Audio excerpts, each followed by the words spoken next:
Kathy, no, from the DZXL. Tama ka, no? Nakakapangamba, nakaka-alarma, nakakatakot, at sa totoo, nakakagalit. Nakakagalit na ganito yung nangyayari. Remember, mula doon sa may facts na binitawan ng ating mga kasama from Hawaii,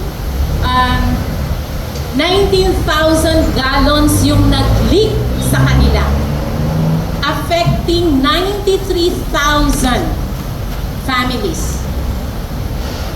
19,000 gallons nag-leak mula sa 80-year-old facility. Pagkatapos, walang ano-ano, maglilipat na lang sa Pilipinas ng 39 million gallons.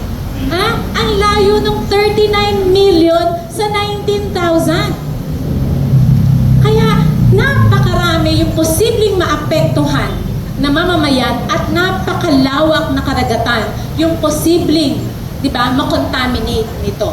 Yun nga lang pagbiyahin niya eh. Magmula sa Hawaii, papuntang sa Pilipinas, 3 weeks. Paano kung may nangyari? Huwag niyo kakalimutan yung Tubataha Reef, di ba? Yung damage doon. Huwag niyo rin kakalimutan kapag nag-iisip tayo ngayon ito. Yung bases clean up na iwanan nila hanggang ngayon, hindi pa rin. Di ba? Tapos ang paglilinis, ang dami pang iniwan nila. Pagkatapos, eto na naman.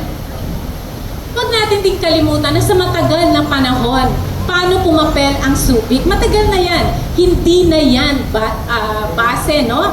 Hindi na yan. Naging commercial siya.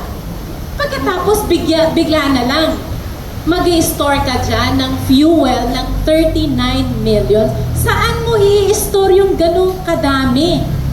At kailan hinanda yung facility na yan? Kailan ginawa yung underground facility na yan na pwedeng paglagyan ng 39 million gallons of fuel? Diba?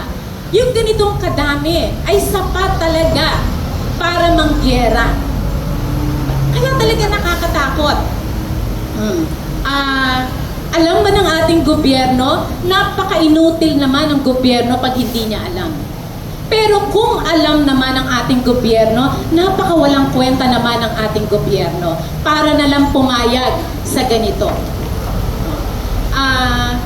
Hindi na ba tayo matuto? Pero ano ang pinapakita nito? Yung agad-agad, bigla-bigla, yung pwede na lang mag-store ng ganong kadaming Navy fuel. Diba? Fuel para pang-militarize. Fuel para pang-gera. Diba? Ano ang pinapakita nito? Diba? Na pwede tayong basta-basta na lang panghimasukan. Diba? We should not allow this interference, this intervention, because this affects our territorial integrity, our national identity, our sovereignty. Kaya hindi ito supin lang ng fuel lang. Diba? Kung basura nga yan eh. Diba? Ang laking usapin na, pero ito, diba? Hindi nga natin alam kung use na yan, yung fuel na yan. O ano na ang klase ng fuel na yan. Diba? Kaya nakakatakot talaga. Kaya kailan namin nalaman? Baka one week pa lang eh. No? Mula nung malaman. Kami nga mismo, we do not even have enough time. Kaya kaagad-agad kailangan namin ipatawag yung Stop the War Coalition. Agad-agad kailangan pag-usapan kaagad. Diba? Mabuti. Handa agad ang ating mga kabataan. Handa agad ang Stop the War para, sige, pag-usapan ito sa harap ng media. Sige, i-expose ito. Kasama natin magtanong sa gobyerno. Kasama natin ang media na mangulit sa gobyerno. Diba? Maningil sa gobyerno na ito. Ano na ang ginagawa nyo? Diba? Pikit mata ba? O talagang binaliwala kayo ng US? Pinapakita nito, di ba? Na ganun ba ka-subservient ang ating bansa? O ganun na lang kung baliwalain ng US? Di ba? Ano yun? We were made for the longest time. We were made to believe that we need US. We were made to believe that we are weak. We were made to believe na kailangan natin sila. Because that's how. Di ba? Yun, that's winning the hearts and the minds. Ganon kasama yun sa buong taktika, eskema ng US. Kailangan na natin yung baguhin. Mahirap, di ba? Matagal, malalim. Pero kailangan nating simulan. Kailangan nating simulang manindigan para sa ating bansa, para sa ating mamamayan, para sa ating sariling teritoryo. At simulan natin ngayon. Di ba? I-expose ito. Kung kami, naniningil kami, kasama, dapat lahat ng media maningil. Lahat ng itong katanungan namin, sagutin. Paano? Mas ginusto talaga namin. Sulatan ng AFP, sulatan ba si BBM, mas ginusto namin na kausapin ang mamamayang Pilipino. Mas ginusto namin na kausapin ang media at i-expose ang lahat ng ito.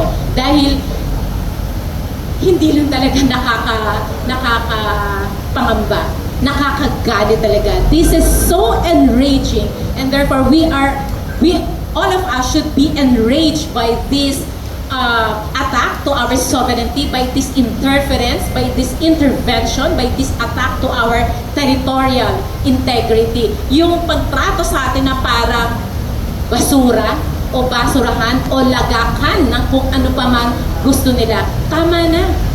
Diba? Tama na yan. Manindigan tayo para sa ating bansa.